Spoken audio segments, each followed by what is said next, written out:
बात करेंगे 18वीं तरमीम की, जिसकी बाज़गश्त आज काफ़ी सुनाई दे रही है। बात करें पंजाब हुकूमत की, तो पंजाब हुकूमत में भी इसकी बाज़गश्त सुनाई दे रही है। अपोजिशन इसे इस नज़र से देख रही है कि जब ऐसी सूरत हाल में कोरोना वायरस की वबा फैली हुई है, हुकूमती इकदामात देखने में आ रहे हैं, लॉकडाउन है, हमें हिफाजती इकदामात उठाने हैं, तो ऐसी सारी सूरत हाल में सिर्फ अपोजिशन को दबाने के लिए 18वीं तरमीम का ये शोशा उठाया गया। जबकि दूसरी जानिब सिंध हुकूमत ये कहती है कि 18वीं तरमीम को नहीं छेड़ा जाना चाहिए, उससे सूबों के जो हुकूक हैं वो मुतासर होंगे। वफाक का एक अपना मौक़िफ़ है। राना साहब, इस वक्त दोनों जानिब से, अपोजिशन की जानिब से और गवर्नमेंट की जानिब से 18वीं तरमीम पे इकदामात हो क्या रहे हैं, प्लानिंग क्या हो रही है, और आने वाले दिनों में 18वीं तरमीम के हवाले से आवाम को देखने को क्या मिलेगा?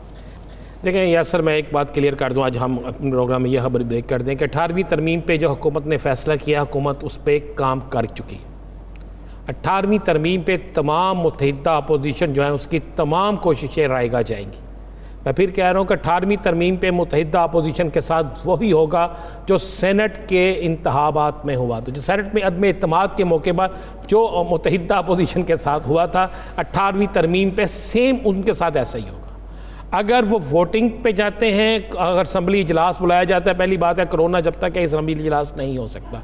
अगर 1% असम्बली इजलास होता है और इस असम्बली इजलास में वो करारदाद लाने की कोशिश करते हैं, वो कोई तरमीम लाने की कोशिश करते हैं, वो इस पर कोई बात करने की कोशिश करते हैं, तो वोटिंग होगी। अगर वोटिंग होगी तो उसमें भी अपोजिशन को नदामत उठाना पड़ेगी। मुस्लिम लीग नून, पीपल्स पार्टी और उनके दीगर इत्तेहादी जमातों के बहुत से लोग मैनेज हो चुके हैं। यासर, मैं फिर कह रहा हूँ, बहुत से उनके अपोजिशन अपोजिशन जमातें 18वीं तरमीम में छेड़छाड़ के हक में नहीं है, इसके बावजूद भी मैनेज हो चुके हैं। जी बिल्कुल मैनेज हो। मुझे एक बात बताएं, अपोजिशन जमातें सेनेट के इलेक्शन में क्या चाहती थी?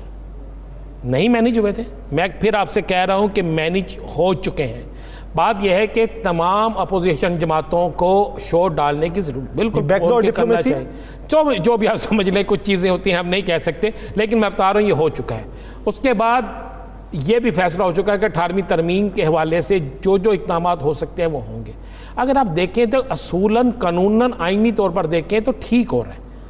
मुझे एक बात बताएं, इस मामले पे, कोरोना के मामले पे सारी हुकूमतों की मदद किसने की? वफाक ने। वफाक की तरफ से बहुत सी इमदाद इन्हें दी गई, बहुत सा सामान दिया गया। 18वीं तरमीम में किस सूबे ने, मैं सब सूबों का नाम ले रहा हूँ, किस सूबे ने अपनी ताई अपना कुछ किया है? किसी एक सूबे का मुझे नाम बता दें, किसी एक सूबे का। अगर एहसास प्रोग्राम शुरू होता है तो फिर 18वीं तरमीम के तहत तो उसे देना ही नहीं चाहिए था। लेकिन सिंध हुकूमत तो ये क्लेम करती है कि हमने सब कुछ अपने बलबूते पे की। नहीं, ये बिल्कुल गलत क्लेम है। इसलिए गलत क्लेम है कि कहने के लिए ये बातें बड़ी अच्छी हैं। सिंध हुकूमत को कितना सामान मिला आज भी उसकी तफसील आ गई है। आप सिंध के अंदर, आप मुझे बताएं, अस्पतालों के अंदर जो सूरत हाल थी सिंध के अंदर, आपको नहीं पता कि कुत्ते की वैक्सीन तक मौजूद नहीं थी, कुत्ते काटने की वैक्सीन तक मौजूद नहीं थी। तो फिर वहाँ पर कोरोना की या डेंगू का सामान कहाँ से आना था? वहाँ पर दीगर मामला कैसे होने थे? KPK में ले लें आप, चारों सूबों में ले, KPK जिसे आप बड़ा बेहतरीन सूबा कहते थे, जिसमें सबसे ज़्यादा मवाद हो गई हैं, जिसमें सबसे ज़्यादा तवज्जो तहरीक इंसाफ की थी, वहाँ पे क्या सूरत आ रही हेल्थ के मामले पे? देखिए, ये मामला बिल्कुल क्लियर है। 18वीं तरमीम पे फैसला, ये ना सोचें कि इमरान खान ने ये फैसला जो है वज़ीर-ए-आज़म पाकिस्तान ने सिर्फ एक कोरोना के मौके पर किया है। इस मामले पर काफ़ी देर से काम चल रहा था। और तो राना साहब, आप नहीं समझते कि जो आपने कहा कि बहुत से लोग फाइनल हो चुके हैं इनकी हिमायत के लिए, तो वैसी सूरत हाल में बहुत सी जमातों में फॉरवर्ड ब्लॉक भी सामने आने वाले? फॉरवर्ड ब्लॉक तो बन रहे हैं। देखें, अगर फॉरवर्ड ब्लॉक ना बन रहे होते तो मुझे एक बात बता दें, जो शेर शीर ने चंद दिन पहले एक बात कही थी, क्या वो गलत बात थी? बिल्कुल गलत बात नहीं थी। शहबाज शरीफ और मरियम दोनों एक विकेट पे नहीं है। मुस्लिम लीग नून के अंदर गाजी ग्रुप बन चुका है, एक बिल्कुल अलहदा ग्रुप बन चुका है। पीपल्स पार्टी के अंदर एक बड़ा नाराज़ ग्रुप मौजूद है, जो किसी सूरत में भी बहुत सी चीज़ों से इख्तलाफ करता है, लेकिन वो इंतज़ार कर रहे हैं कि आने वाले वक्त आए तो हम उस पर सारी चीज़ें सामने लेकर आए। मौलाना फजल रहमान की अपनी जमात के 2 जो सेनेटर थे, उन्होंने सेनेट के इलेक्शन में क्या किया था सबको इल्म है। अगर ये फॉरवर्ड ब्लॉक ना होते, चले मुझे यासर रशीद साहब एक बात बता दें कि इन्होंने ऐलान किया था तमाम अपोजिशन जमातों ने कि हमने हमारे 11, 12, 13 जितने भी सेनेटर ने वोट इधर उधर किया है, हम उनकी निशानदेही करके उन्हें बाहर लाएंगे। आज के दिन तक हो सके?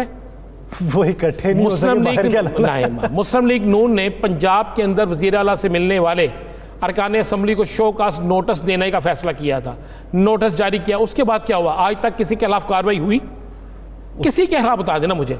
इसलिए नहीं हो सकी कि दोनों जमातों को नहीं बल्कि 5 जमातों को, अपोजिशन की मैं फिर कह रहा हूँ 5 जमातों को ये इल्म है कि जिस दिन हमने कुछ करने की कोशिश की तो वो हमारे लोग जो इस वक्त मुख्तलिफ राब्तों में हैं वो बिल्कुल राब्तों में चले जाएंगे और हमारा जो एक भरम बना हुआ है ख़त्म हो जाएगा। और मैं अपने प्रोग्राम में यह खबर ब्रेक कर दूं कि 18वीं तरमीम के हवाले से तमाम तैयारियां फ़ाइनल हैं, चाहे वो किस तरीके से आता है, हुकूमत ने आइनी कौन सा अपना इख्तियार इस्तेमाल करना है, उस वाले से तमाम चीज़ें जो सामने आ तो जाएंगी। एक बात ये बता दें कि पीपल्स पार्टी का क्या रिएक्शन एक्सपेक्ट कर रहे हैं आप? कुछ भी नहीं, ये इसी तरह शोर मचेगा, इसी तरह बयानात चलेंगे। देखें, कुछ दिन पहले कहा जा रहा था मुस्लिम लीग काफ जो है वो शायद किसी और के राब्ते में है। चौधरी शजाउत हुसैन साहब ने क्या कह दिया कि 18वीं तरमीम के हवाले से वो हुकूमत का साथ देंगे, 18वीं तरमीम को ख़त्म होना चाहिए, ये आज चौधरी शजाउत हुसैन ने कहा ना। इसी तरह बाकी जगहों पे भी आप देखें तो ये सारे मामला तय हो चुके हैं। मैं फिर कह रहा हूँ ये मामला तय हो चुके हैं, मामला फाइनल हैं। 3 सूबे किसके पास हैं?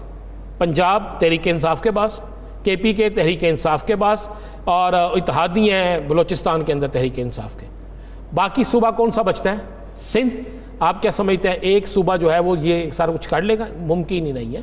सिंध के अंदर भी जो सूरत हाल है आपको नज़र नहीं आ रही।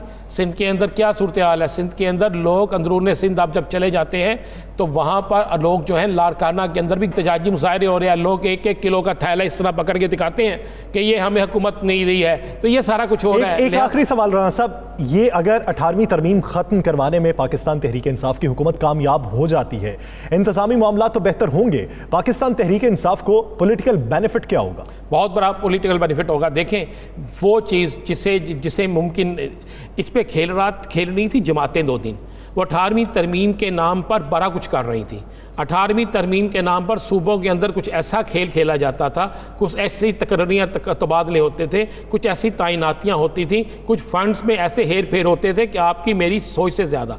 जब आप एक सब चीज़ें ये ख़त्म होके एक बिल्कुल सेंटर में आ जाएंगी और जब इल्म होना शुरू हो जाएगा कि अगर हेल्थ है, अगर दीगर डिपार्टमेंट हैं, तो ये वफाक ने भी देखने हैं और सूबों ने भी देखने हैं और मिलकर काम करना है, तो फिर किसी एक की मनमानी नहीं होगी। और दूसरा, ये बहुत बड़ी सियासी कामयाबी होगी तहरीक इंसाफ की कि वो तहरीक इंसाफ जिसके खिलाफ तमाम अपोजिशन मौजूद है, तहरीक इंसाफ पहला बॉल खेल कराती है और पहले बॉल पर भी अगर किसी को बोल्ड कर देती है तो उसके बाद बाकी टीम पर प्रेशर रहेगा। यानी 18वीं तरमीम जैसे ही तहरीक इंसाफ का अगर इसमें कामयाब हो जाती है तो आप जहन में रखिएगा फिर सेनेट के इलेक्शन से लेकर दीगर मामला तक अपोजिशन दबती जाएगी और इतनी दबती जाएगी कि तहरीक इंसाफ को मज़ीद इसमें अरूज मिलता जाएगा। और वैसे भी आने वाले दिन मुझे नज़र आ रहा है तहरीक इंसाफ के लिए बहुत अच्छे हैं।